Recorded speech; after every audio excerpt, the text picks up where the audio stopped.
guys, welcome back to Fright Brothers Haunted Plot Edition. Today we'll be slicing and dicing our way through Scream 2. So let's begin. So in the opening scene, what we see is our two protagonists, Maureen Evans, played by Jada Pinkett Smith, and Phil Stevens, played by Omar Epps. These two actors were very well known in the 90s, especially as African American actors. They were largely on the scene and things like that. And they were up and coming rising actors, and they were playing in these roles. So they're dating one another. They're going on a movie date. They're going to see what is called Stab. Ryan, where does Stab come from? So Stab is pretty much just the meta portion of the Scream franchise that it tries to sort of be a parody of the first film from what I could see from this film. Yeah, so it's basically a film in a film where it's giving commentary on the first film.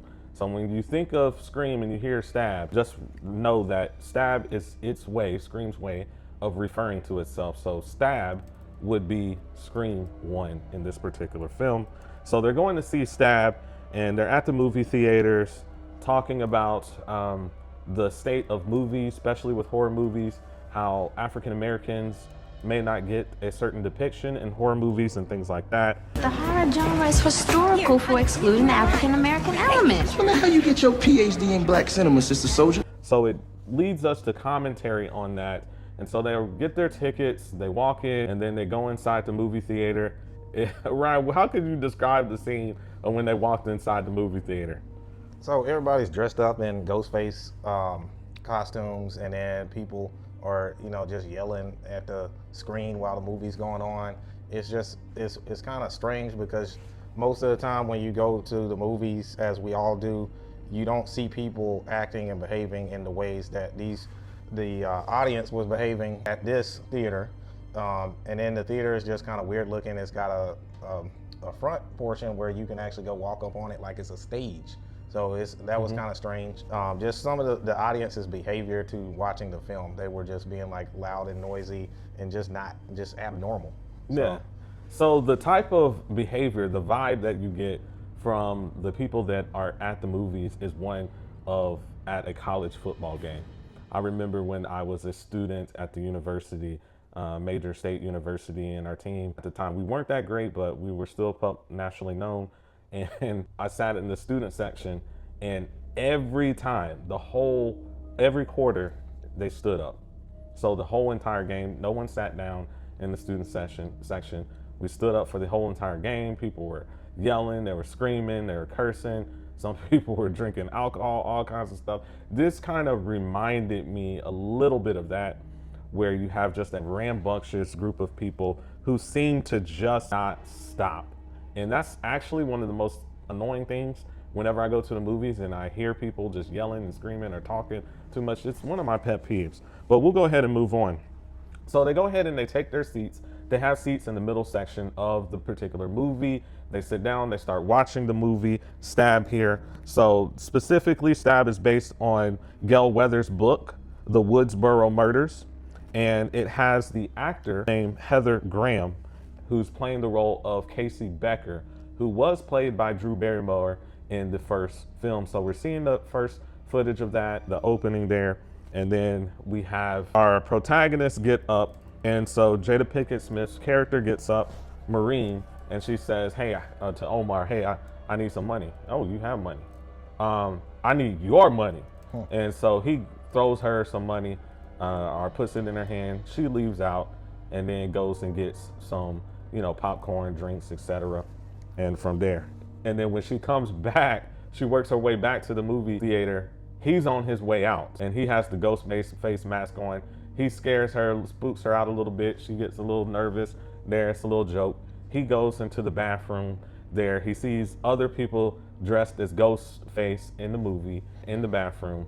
And so he has to go to one of the stalls. He knocks on the first stall. It's locked, so he goes to the next stall. Starts hearing some weird sounds on the stall next to him. So he puts his ear up to the actual other stall that shares the same wall. And when he does, what happens, Ryan? He gets stabbed right in his ear. And Yep. It's just an improbable move from Ghostface because it's like, how did he know exactly where his head was on the stall. So that kind of just did not make any sense. Yeah, he gets stabbed in his ear. It goes straight through the wall in his ear, and then he falls out and bleeds to death. And then we see Ghostface come out of the stall, look around, and then he makes his way into the movies.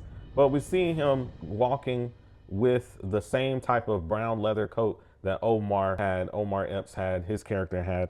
And he goes and he sits by Jada Pinkett Smith, and she just thinks, okay, he scared me the first time with the mask. I guess he wants to still wear the Ghostface mask.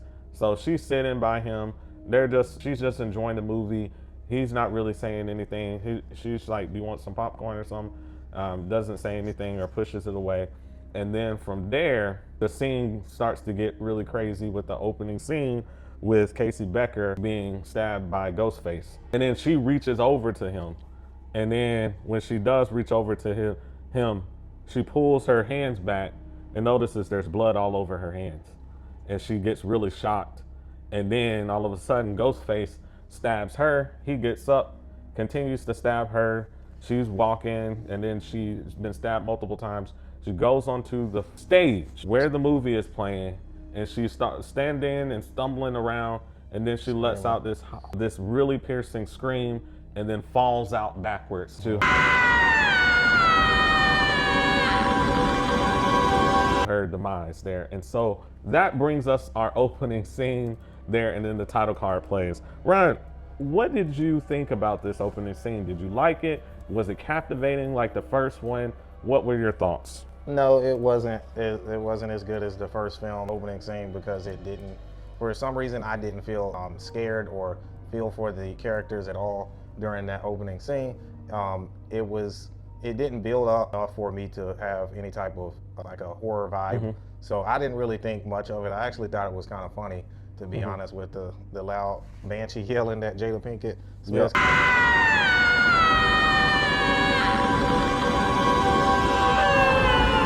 Character was doing, but yeah, it just wasn't the same. It didn't hit like that first film. So okay, so for myself, I felt like it was somewhat entertaining. Like I said, it reminded me of being at the football games as a college student at a big $100,000, not $100,000, but 100 seating stadium that can seat 100,000 students or people there, and just the chaos involved. It reminded me of that. And then the irony that's happening there with the stabs and stuff like that, and how these two characters who are African American meet their demise at the opening scene of the movie after providing criticism of how the African American characters tend to die first. So Ryan, what are your overall thoughts with the film talking about and providing commentary on African American characters dying first in horror films? I mean, so honestly, with that, I think that's more so of the films of the 80s. Mm-hmm. That stereotype or that trope is there. When you get later into like the more modern horror movies, you don't really see that as much. You do see it, but it isn't as typical and renowned as the films of the 80s, because you look at the Friday the 13th, it's like that in every one of them. Look at other slasher films, it's in there, probably some of the Nightmare on Elm Streets. Mm-hmm. But I mean, I don't think it's a trope now. I think it was a trope back then, though. So. For its time frame, it seemed to be providing a truthful criticism. And if the African American characters didn't die first, they certainly were not finalists. They weren't final girls or final boys.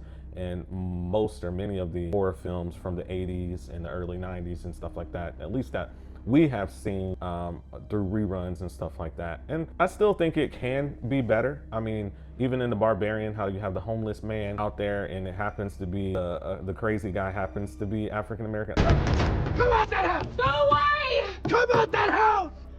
I don't know if that really was good placement.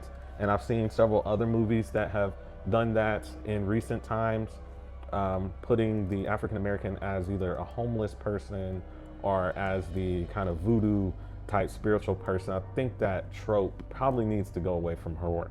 But I digress. Let's go ahead and continue into our discussion. So we move on from the first scene. We have our main protagonist character, Sydney, who's now in college. So she's no longer at Woodsboro. She's in a college that's in Ohio. It's called Windsor College. And she's trying to basically get back to normalcy, have a normal life, a normal way of being, be a normal college student with friends, that goes to parties, that has a relationship and things of that nature there. And so in that scene that we see Sydney in college, we also encounter that Sydney has a roommate named Hallie. And Hallie is also African American. And I say also because the first two characters in the opening scene were. And Hallie is providing empathy towards our protagonist here, and Sydney, and she's telling Sydney, hey, you're not staying in and just isolating yourself. We're gonna go out, we're gonna socialize, we're gonna party, we're gonna be normal college students. So when you saw that opening scene there and them talking, what were your thoughts, Ryan? So the opening with Sydney and Hallie, I mean, you're just trying to see, you're just trying to see. Just being normal college students, right? Yeah. They're just trying to be normal college students. And then as soon as they have that discussion about being normal college students, then we see on the news that it talks about the murders that had just taken place there at the movie theater. And that brings back our protagonist, Sydney, on alert and puts her back on alert. We then also see our main other legacy characters like Randy and Dewey reconnect, and they're also in Ohio. So we see Randy's in his little film class, chatting, talking about sequels, being the fourth voice or the fourth wall in this particular movie. I believe the line is "Stay away from me, you bitch." It's film class, right? Giving this criticism of sequels, since this Scream 2 is the sequel. And then we also see Gail Weathers has arrived there. She now has a new camera guy named Joel. I read what happened to your last cameraman. The guy got gutted. Now me, I'm gonna do what any rational human being would do, which is get the fuck out of here. And they're all on the scene. And then so now the attention is going back up. We just have these murders that just took place at the movie theater. And then we also see that Gail wants to confront Sydney. And who does she try to interview Sydney with? So that was Cotton, right? Yeah, Cotton. So she brings Cotton Weary up, tries to do a little interview, and then has Joel kind of there, to take the photos and all that video footage of it. And then, of course, Sydney's upset. Do you think Sydney should have been upset about that, or how would you handle it if you were her? I mean, well, like I said before with the first Scream, that Gail's character is very unlikable, for me at least. So I do feel like Sydney should have been upset because this is sensitive information about her past. Maybe she doesn't want to talk about, her past or have those memories brought back up again. But then you have Gail writing these books and start profiting off of trauma from Sydney's past. And so that's why, me personally, I don't like Gail's character. I really don't like her at all. Okay, so you feel it's justified to see Sydney slap Gail in this situation. Okay, so the first signs of a new killer. So we get the opening scene, obviously, with the movie theater with the killings there. And then we also see that the killer seems to be back in action with CeCe's death. But before we get to that, let's talk real quick about other people that we need to look out for. So at this particular time in the movie, was there anyone that you were on edge about when you first initially watched this movie as who might be the killer? So I guess they sort of make you believe like that Cotton might be potentially the killer. That Cotton might be the killer as a kind of a red herring. And then we also see that there's one other news person who seems to be at the scenes faster than anybody else. But I digress. Let's talk about CeCe's death real quick. So CeCe is in basically a sorority house, this huge sorority house. Ryan, what were your thoughts when you saw how big the sorority house was? So once you see how big that house is, you already know at that point, given the Scream franchise, that Ghostface is going to make an appearance at some point, because you have to have the chase sequences. Where he pops out of a closet. In a huge house. Yeah, in a huge house. He's on the phone in the beginning, and then it gets silent. And he pops up out of the closet and starts chasing a girl. So it's almost always a woman, and it's almost always in a huge Victorian style home that we talked about in our first review of Scream. And then it's always in a situation where it's late at night and stuff like that. So here CeCe is, her name is, I believe, Casey, but CeCe here is played by a famous actress here. I think her name is Sarah Michelle Gellar. Here, she was really big with Buffy the Vampire, and I think the Scooby-Doo franchises and stuff. So, and some of the other, and I Know What You Did Last Summer. So really popular actress at the particular time in the late 90s. early 2000s. And so she's on the phone as a sorority sister. She's supposed to be the sober sorority sister. All the other sorority girls have gone over to the party house, which is across the street, and she's staying there as kind of the sober sorority sister, just being mature. We've also seen her in one other scene prior when Randy was in his little film class. She was in that same film class too, talking about movies as well. But we see that the phone rings. She picks up the phone. She answers it. At first, she thinks it's one of maybe the guys, I believe, maybe the frat guys or something. So she puts them on hold, and then she starts talking to one of the sorority sisters, and then gets back to Ghostface and starts talking, who she doesn't know is Ghostface, but she starts to realize that the conversation is going sideways and getting really awkward. And then as she's walking around the house looking to make sure everything is good to go, one of the other sorority sisters comes in and says, hey, I'm about to go over to the party, or whatever she was doing. Which that sorority sister opened the door, we could see in the background Ghostface, yeah. Right? And then the Ghostface tells her to lock the doors and make sure she puts the security system on when the other sorority sister leaves. And so she does, not knowing that Ghostface is already in the home, by locking the doors, doing the security system. So Ryan, tell us a little more about that sequence there. So we had seen Ghostface previously. Your ill-conceived boyfriend. And we knew that he was going to make that appearance. And sure enough, he does. He chases her up the stairs into a bedroom, and then she runs out on that patio, that upstairs patio, and Ghostface just tosses her off the balcony. And she falls, and it was surprising because I didn't expect her to die just because of the actress, with her being a very prominent actress at the time. So famous actress, yeah. Yeah, it was surprising to see. Yeah, her so character. Like Ryan said, Ghostface chases up like 2 or 3 flights of stairs. She goes into one of the bedrooms that has kind of like these open glass doors. And then Ghostface throws her through the glass doors. She falls out onto the Juliet balcony. And then from the Juliet balcony, he stabs her a few times and then throws her down to her death there. And then a few moments later, the police arrive. And then we see one interesting reporter that got to the scene first. And then she says, time is running out or whatever. And then she leaves there. What did she call her name? Salt? Something, Mrs. Salt? Yeah, something like that. Salt. We end up realizing that this is Billy Loomis's mother, and she's just lying and trying to act as though she's a reporter. So we'll get back to her later in this one. And so now the investigation is starting to grow because we've already had the murders at the movie theater. Now we have the murder of a sorority sister at this particular home. And then before everything even calms down, we see that Ghostface is going back into the home because what's her name is there. Sydney goes into the home to retrieve, I think, her jacket or something. Then the phone starts to ring, reminding me of Black Phone. But the phone starts to ring. She answers it, and then as soon as she answers it, she knows who it is. It's Ghostface. Then he comes barging at her. She shoves him into the wall and then starts running. She gets away. She goes to one of the back doors and she calls on her boyfriend. Her boyfriend comes in, starts trying to look for the guy. And so we see that. We also see that Dewey comes in trying to look for the Ghostface, but isn't able to find the Ghostface. But that's where we go from there. And what was her boyfriend's name? I forgot. Was it Derek? Yeah, Derek. Yeah, that's the name. So Derek comes in. He's just a nice guy. So we move into Act 2. We have the police investigation. That's self-explanatory. Dewey's involved. Police are involved. They start assigning Sydney 2 agents there, or detectives, to be basically her bodyguards throughout this whole entire film there. And then one of the next death scenes that we see is Randy's death scene. But before we get to Randy's death scene, Dewey and Randy have an important scene where they're at the college, maybe like what do they call it, the UC? Yeah. The University Center?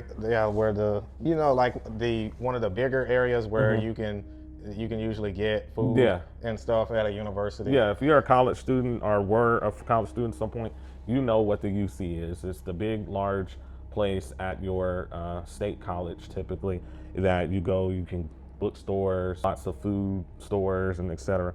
So they go there, they get Baskin Robbins, they sit down, and then they just start talking about what's going on and who could possible be the Ghostface. And then we get Randy's rules again. Randy's rules of horror. He talks about the body count. He says the rule number 1 in a sequel, rules of horror for a sequel, body count is always bigger than number 2. Death scenes are always more elaborate, more blood and gore. And then he's about to give number 3, and then we see Dewey interrupt him, and then they start talking about, well, who can be Ghostface? Who can be? Is it? And then one of the names that they throw out is Holly, and then we hear Randy make this off the wall comment about Holly being basically Candyman's daughter. And I did my research. I'm like, did she actually, the actress, playing a role of Candyman? No, the actress never did. I think they're referring to her as Candyman's daughter just based off of the fact that she's African American. This was a terrific serial killer, and there's always room for Candyman's daughter. She's sweet, she's deadly, she's bad for your teeth. And so I just kind of thought that was a little weird comment to throw in there like that. But I definitely understand where they were going with it. But we'll move into this scene here with his death. So Randy's death is actually, I think Randy's death, I felt like he was at his safest because he's with Gail, he's with Dewey. He gets a call on this little flip phone, and it is a large campus, and it is Ghostface. And you think, oh, okay, well, Ghostface, they would see him a mile away if he tries to attack while they're in an open setting and there's people all around in one of the campus kind of parks or whatever. Yeah, outside in the. And so Ghostface calls. Dewey and Gail start looking around at other people's phones to see if they can find out if one of them's trying to be Ghostface. And then we have Randy, who's on the phone with Ghostface, also doing the same thing. He ends up going towards a van. Gail's van, Gail's van, where her camera guy, Joel, it usually is at, but he's gone and gotten him coffee or some donuts or some Dunkin' Donuts. But then we see, all of a sudden, out of nowhere, Randy's pulled into, the door opens, Randy's pulled into the van. It's Ghostface. Ghostface takes him out. So RIP to Randy there. He didn't put up a fight at all. And then, of course, Gail comes, and then Dewey comes. They open the door, and then Joel's there too, and they see that Randy has passed. What were your thoughts with Randy's death, Rand?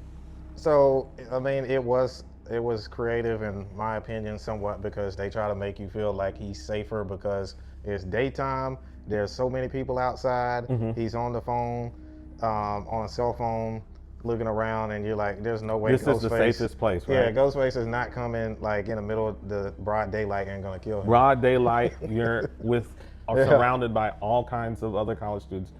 If someone's coming at you with a knife, you think you could get away or at least get some help from people around you. See, we'll see in other later installments that even in like busy businesses, Ghostface will still get you. We'll see that in later installments too. He'll still too. come after you like Subways and convenience stores. So. Yeah, definitely. And so Randy passes, and then we get other scenes like Sydney's stage rehearsal scene where she's playing the lead actress in her role is in this Greek tragedy, and she's doing her acting. There's multiple people with cloaks and face masks, but they're not the ghost face masks. They're kind of these Greek type face masks. And she starts thinking that she's seeing Ghostface there, and then she starts to freak out in the middle of acting, and then the professor says, hey guys, let's take a break.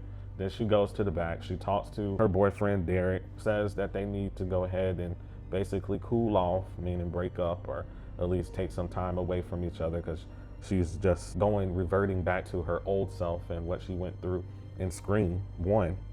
And we also see other things like Derek's public gesture of love, which came before that scene where he's getting on the table, basically saying that he loves Sydney and all that stuff. I thought that was unnecessary. Didn't really care for that scene. I would agree with Dead Meat with James Janice on that one. I didn't like that scene. And then we have where Joel ends up saying, hey, peace, I'm out. I'm not, hey, I'm not doing it. But him doing that actually leads this into Act 3. It actually, it pushes us into Act 3 because he gives Gail all of the footage that he had, right? And so Gail and Dewey get the idea of with Joel leaving and quitting and getting in the taxi and going off, says, I can't do it anymore. This is not what I signed up for. Hey, let's actually go into one of the auditoriums here and start playing some of this footage. just note, guys, this isn't the 2000s, this is the early 90s, so not everyone had a video recorder or whatever, or TV that could play that. So they had to go find that, and they did. And they start playing the footage there.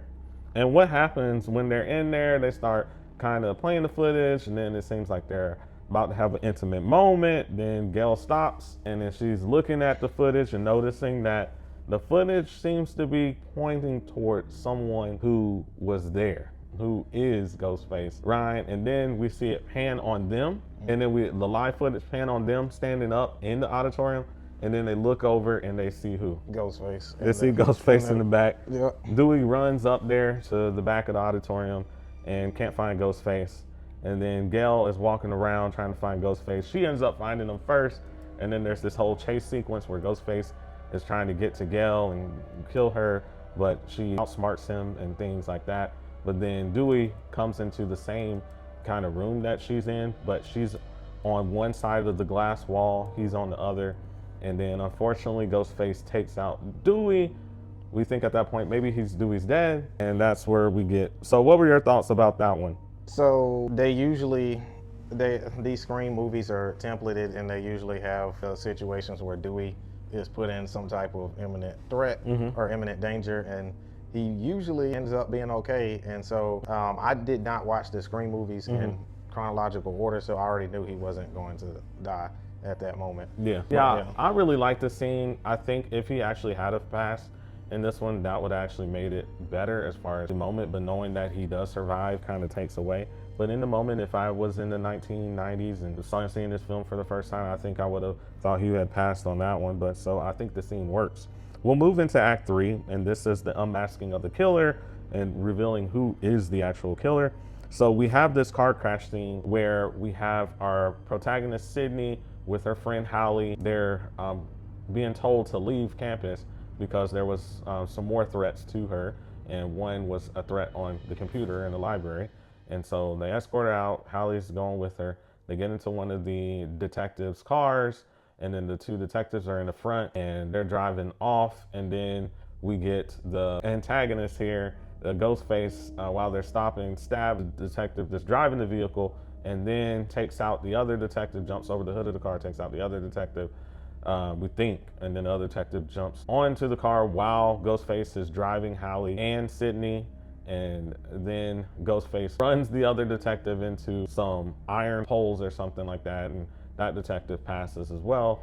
And then we think Ghostface is at least knocked out there, and so they can't get out of the car because they're in the back.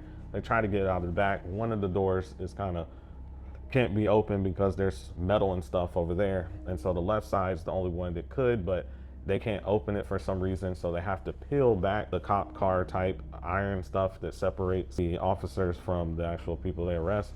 Have to peel that back and then try to escape by walking past Ghostface and over him. So we see our protagonist Sydney do it, and then we see our also Hallie do it as well, and we think, whew, okay, they made it out, we're good to go. But of course, we have one person named Sydney who cannot resist the temptation of knowing who Ghostface is. So she walks back to the car and then sees that Ghostface is gone. And then what happens, right? And then you see Hallie's character just standing right next to, conveniently standing next to a big, I want to say it was like a pile of construction wood. Yep. What? He's gone. What?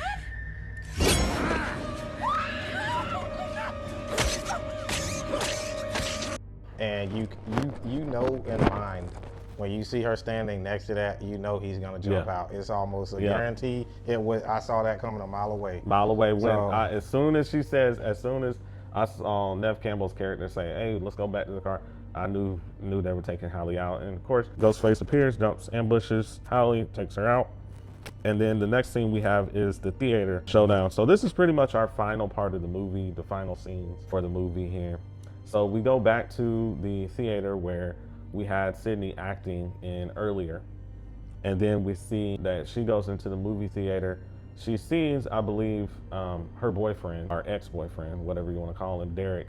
He's been knocked out and he's hanging from kind of like a big old giant star and stuff like that. And then what happens from there? And then that's when Mickey is introduced as one of the killers, and he shows up and he's trying to convince Sydney that Derek was in on his Ghostface plot. Surprise, Sydney. Since Derek here disappeared on my ass, And he's sitting there trying to tell her he wasn't, and then during the middle of that commotion, he shoots and kills Derek. Yep. And then from there, that's when Mrs. Loomis makes her. Mrs. Loomis makes her appearance here. There's not gonna be a trial.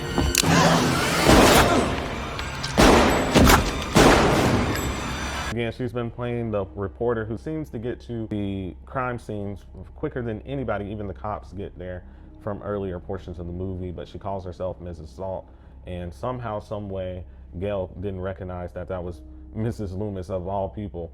And so she comes in, she has the gun, and then she starts explaining how she hired Mickey to help her out with being Ghostface so she could avenge the murder, or not the murder, but the death of her son, Billy Loomis there. And so she wants to take out Sydney because Sydney was the one that killed Billy. And so she's there, and then Mickey's like, I'm doing this to get the fame and stuff and go to trial and see what people say and be a spectacle. And then she takes him out. She said there's not going to be a trial. There's not going to be a trial. She takes him out. So he seems to be gone. Before he's fully gone, she shoots Gail. Gail falls out of off the stage there. And then so now it's a showdown between Mrs. Loomis, who's basically the modern day Jason Voorhees, or Mrs. Pamela Voorhees. And so she's chasing our protagonist around and stuff like that. And then eventually what happens is that she gets the dagger out and has it to our protagonist there, Sydney. And then all of a sudden Cotton comes out of nowhere with the weapons and stuff like that.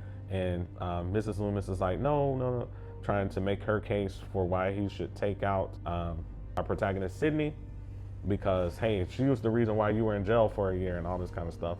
But he decides not to do that, but to take out Mrs. Loomis there. And so she shoots her, and then she falls out. And then we have Gail jump back in. I'm not really that hurt, guys. And then she grabs one of the guns, and so does Sydney. And then they're talking, just like we see in Trope. One of the rules in the first film is that when the killer is dead, they're not dead. And so Mickey jumps back up, ready to attack, and then they take him out there. And then Sydney does one final shot there to Mrs. Loomis. And then that's basically our movie. Yep. So, Ryan, what were your thoughts about this movie, and what Fright Brothers grade would you give? Okay, so this movie was, I would say, I thought it was a step up above the first film, because the killer was not as predictable, or the killers. The opening scene was not as good as the first, but I mean, for me, you have to build up tension and mystery over just the opening scene. The opening scene is not going to win me over as, oh, this film was better. So I'd have to give this film a growl, and I'd say it's better than the first one. I definitely would say it's better. So what about you? For me, I would give this film a bark. I believe this film was not quite as good as Scream. In many cases, as we've seen in other movies, and even the commentary within the movie of this movie, as our sequels are usually not as good as the original. And so here, some of the things that I felt were problematic is, how do we have so many grown-ups who are not in college go all the way from Woodsboro, which presumably is in California, to Ohio just to be able to see Sydney? It just seemed like I never understood that. Why Dewey's there, why Gail's there. I understand why they're supposed to be there, but realistically, I don't see that occurring. And then some of the other things, I didn't think that Derek really worked well in this movie. I don't even think we really needed a Derek in this movie. I think that his part was unnecessary. It was unnecessary at all. And then I didn't think that Mickey worked well in this movie either. He had very few lines in the movie, so it was very hard for me to believe that he had an impetus, a reason for doing what he did and being Ghostface at all. It seemed a bit shoehorned in there for us. And so for those reasons, I felt like the movie wasn't as good as the first. And so that's why I will have to give it a bark.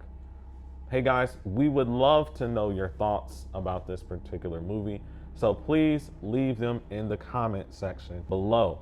And Ryan, what other kind of movies will we be reviewing here soon? Okay, so we're gonna crank out Predators from 2010, and then also we're going to crank out Scream 3. And we're trying to get the Predator franchise out there because we have the release of the new Predator Badlands movie, which will premiere on this Friday, November the 7th. So we're trying to get you all the Predator franchise out there so you can see our reviews and our takes on each one of these movies. Exactly. And remember, Fright Fam, be watchful.